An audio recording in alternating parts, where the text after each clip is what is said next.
Hi, hello, welcome to English Journeys.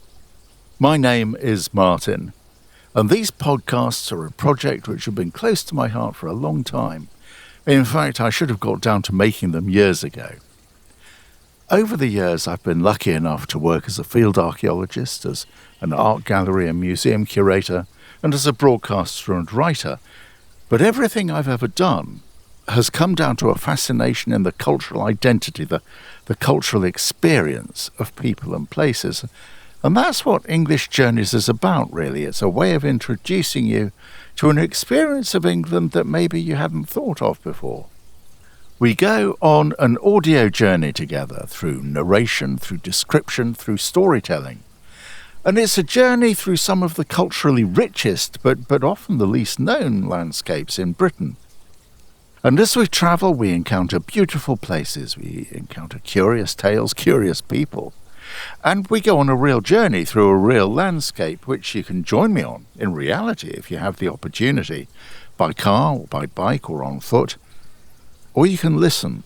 You can close your eyes and travel in your imagination, conjuring up landscapes and stories in your mind's eye. England is a dense country. Its character, its identity, is built up of layers of history, of myth, of the stories and the business of its inhabitants over countless generations.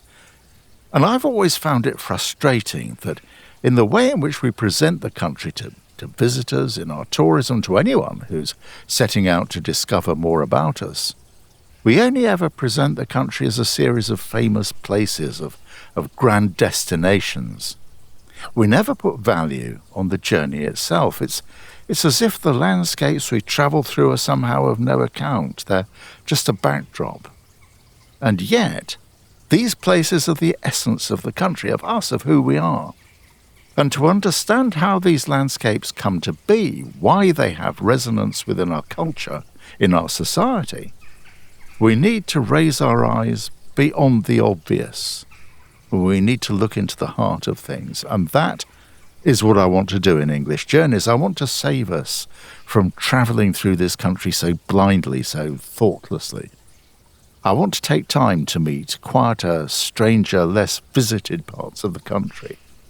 I want to create journeys which take us on routes through landscapes formed by our work, our industry, our lives, over thousands of years, past medieval fields, orchards and farmsteads to ancient churches, modern follies. And I want to tease out the stories which haunt our countryside, to meet its people as they work, as they dance, drink, fight, to discover the curious pleasures of transition, as well as the pleasures of arrival. And it would be great if I had your company on the journey. Listen and subscribe to English Journeys wherever you get your podcasts.